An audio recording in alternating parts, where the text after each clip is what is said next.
அனைவருக்கும் வணக்கம். நம்ம சென்னை உயர்நீதிமன்றத்தை பொறுத்த வரையில் இ-ஃபைலிங் முறை படிப்படியாக கட்டாயமாக்கிட்டு இருக்கிறாங்க. ஸோ இந்த இ-ஃபைலிங் அப்படின்றத பற்றி ஒரு சின்ன கிளான்ஸ் நம்ம முதல்ல பார்த்துடலாம். இப்போ இ-ஃபைலிங் அப்படின்றது முத 2020 இந்த ஃபெசிலிட்டியை வந்து நம்ம சென்னை உயர்நீதிமன்றத்தில் இன்ட்ரடியூஸ் பண்ணாங்க.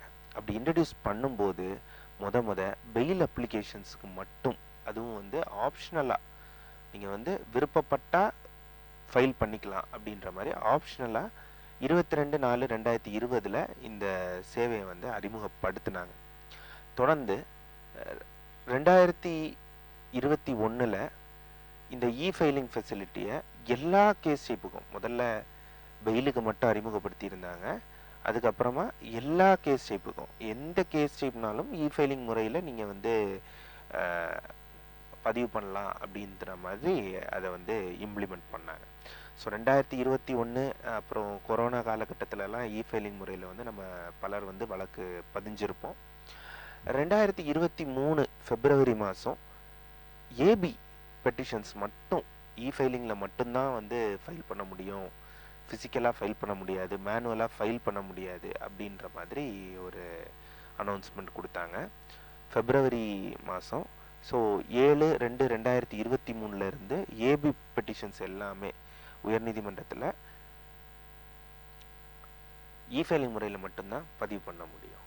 ஸோ அதுக்கப்புறம் படிப்படியாக பார்த்தீங்கன்னா ஆகஸ்ட் மாதம் வந்து கமர்ஷியல் கேசஸை இன்ட்ரடியூஸ் பண்ணாங்க. அதுக்கப்புறமா எம்சிஓபி, எல்லா ஓபி எல்லாமே வந்து இ-ஃபைலிங்னு கொண்டு வந்தாங்க.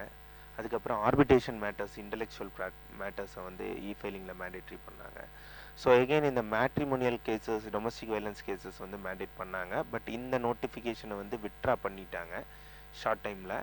மேட்ரிமோனியல் மேட்டர்ஸை வந்து மேண்டேட் பண்ணலை, அதை விட்ரா பண்ணிட்டாங்க ஃபாலோட் பை.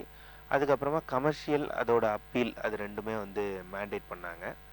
ஸோ அதுக்கப்புறமா போலீஸ் ஃபைல் பண்ணுற சார்ஜ் ஷீட் அண்ட் அதுக்கு மேலே நம்ம ஃபைல் பண்ணுற ரிவிஷன் பெட்டிஷன்ஸ் எல்லாமே இ-ஃபைலிங்கில் மேண்டேட்ரி அப்படின்ற மாதிரி கொண்டு வந்தாங்க. ஸோ இப்போ கடைசியாக இன்கம் டேக்ஸ், அதோட ஜென்ரல் டேக்ஸ், அந்த மேட்டர்ஸும் கவர்மெண்ட் ஃபைல் பண்ணுற எல்லா மேட்டர்ஸும் வந்து மேண்டேட்ரி இ-ஃபைலிங் அப்படின்ற மாதிரி கொண்டு வந்தாங்க. ஸோ எகெயின் லாஸ்ட்டாக மார்ச் 7, 2024 ஒரு நோட்டிஃபிகேஷன் கொடுத்தாங்க. பட் எகெயின் இம்மிடியேட்டாகவே அதை விட்ரா பண்ணிட்டாங்க. பட் எனிஹவ் இந்த நோட்டிஃபிகேஷன் மட்டும்தான் விட்ரா பண்ணியிருக்காங்க. அதாவது பெயில், கிரிமினல் அப்பீல், பெயில்னா ஏபி தவிர அதர் பெயில், செகண்ட் அப்பீல், அதே மாதிரி partition shoot, eviction shoot, possession, அதெல்லாம் வந்து இ-ஃபைலிங் மேண்டேட்ரி இல்லை அவ்வளோதான். ஆப்ஷனலாக நீங்கள் விருப்பப்பட்டால் பண்ணிக்கலாம்.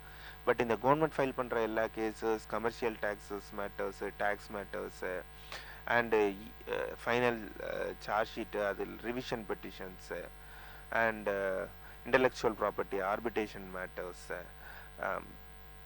கமர்ஷியல் மேட்டர்ஸும் அதோட அப்லட் மேட்டர்ஸ், ஏபி, இதெல்லாம் வந்து மேண்டேட்ரி இ-ஃபைலிங் தான். ஸோ இந்த இ-ஃபைலிங் அப்படின்றது வந்து சடனாக ஒரு நாள் உருவாக்கப்பட்டது இல்லை.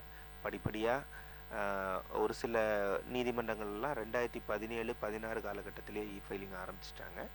நம்ம மெட்ராஸ் நீதிமன்றத்தை பொறுத்தவரையில் 2020 ஆரம்பித்து படிப்படியாக இப்போது ஒரு உயர்நீதிமன்றத்தை பொறுத்தவரையில் ஒரு 20% வழக்குகளும், கீழமை நீதிமன்றங்களை பொறுத்த மட்டும் ஒரு 70% வழக்குகளும் வந்து இ-ஃபைலிங்கில் மேண்டேட்ரி பண்ணி வச்சுருக்காங்க. ஸோ மேண்டேட்ரி இ-ஃபைலிங்கில் தான் பண்ண முடியும் அப்படின்ற மாதிரி. இந்த இ-ஃபைலிங் முறை அது வந்து எப்படி, அதில் வந்து என்ன மாதிரி விஷயங்கள் இருக்குது அப்படின்றத வந்து நம்ம தொடர்ந்து ஒவ்வொரு வீடியோவாக பார்க்கலாம். ஸோ இ-ஃபைலிங்கை பற்றி ஒரு சுருக்கம் இது தான். ஸோ இ-ஃபைலிங் அப்படின்னு வரும்போது அதில் அட்வான்டேஜஸும் இருக்குது, டிஸ்அட்வான்டேஜஸும் இருக்குது. அட்வான்டேஜஸ், நம்ம எங்கே இருந்தனாலும் எந்த நேரத்தில்னாலும் வழக்கு தாக்கல் செய்ய முடியும். நம்ம நீதிமன்றத்துக்கு நேரில் போகணுன்னு அவசியம் இல்லை. பார்ட்டிஸ் வந்து நம்மளை தேடி வந்து, வழக்கறிஞரை தேடி வந்து பார்த்து கையெழுத்து போட்டு தான் வந்து ஒரு வழக்கை பதிய முடியும்னு சூழ்நிலை இல்லை. இந்த லிட்டிகன் லாகின்ல அதுக்கான ஃபீச்சர்ஸ் எல்லாம் கொடுத்துருக்காங்க. அவங்க இருக்கிற இடத்துலேருந்தே டாக்குமெண்ட்டை சைன் பண்ணி அப்லோட் பண்ணுறதுக்கெல்லாம் ஃபீச்சர்ஸ் கொடுத்துருக்காங்க. இனி ஒரு சில டிஜிட்டலி சைன்டு டாக்குமெண்ட், நம்ம டவுன்லோட் பண்ணும்போதே ஒரிஜினலாக இருக்கிற டாக்குமெண்ட் எல்லாம் நம்ம பிரிண்ட் எடுத்து இது பண்ணணும்னு அவசியம் இல்லை, டைரெக்டாக அப்படியே அப்லோட் பண்ணிக்கலாம். ஸோ இந்த மாதிரி பேப்பர்லெஸ் அப்ரோச்சுக்காக வந்தது தான் வந்து இ ஃபைலிங். ஸோ முடிஞ்ச வரைக்கும் பேப்பர் இல்லாமல் இ ஃபைலிங் முறையை கொண்டு வரணும் அப்படின்றது தான் வந்து இதோட ஆக்சுவல் பாலிசி. இதில் வந்து சிரமங்கள்னு பார்க்கும்போது நல்ல இன்டர்நெட் கனெக்ஷன்ஸ் இருக்கணும். இன்டர்நெட் கனெக்ஷன் நல்லா இருந்தால் மட்டும்தான் நம்மளால் இதை நல்லா யூஸ் பண்ண முடியும். ஸோ இ ஃபைலிங் பண்ணணும் அப்படின்னா ஒரு நல்ல இன்டர்நெட் கனெக்ஷன், ஒரு கம்ப்யூட்டர், மொபைல் டிவைசஸில் பண்ணுறதுக்கு ப்ரிவிலேஜ் இருக்குது. ஆனால் அந்த அளவு அது வந்து பெட்டராக இல்லை. நீங்கள் கண்டிப்பாக ஒரு கம்ப்யூட்டரில் இருந்து பண்ணால் தான் உங்களால் வந்து அழகாக பண்ண முடியும், ஈஸியாக பண்ண முடியும், குயிக்காக பண்ண முடியும். So internet connection and computers அது வந்து அவைலபிளாக இருக்கணும். அது இருந்தால் தான் நம்மளால் அதை பண்ண முடியும். அது போக கம்ப்யூட்டர் நாலேஜ் இல்லாதவங்களுக்கு கொஞ்சம் சிரமமாக இருக்கும். ஆனால் வந்து ஈஸியாக கற்றுக்கக்கூடிய ஒரு விஷயந்தான், ஒன்றும் ரொம்ப காம்ப்ளிகேட்டட் ப்ராசஸ் இல்லை. ஸோ அதை சிம்பிளாக எப்படி பண்ணலாம் அப்படின்றத நம்ம படிப்படியாக நம்ம பார்க்கலாம்.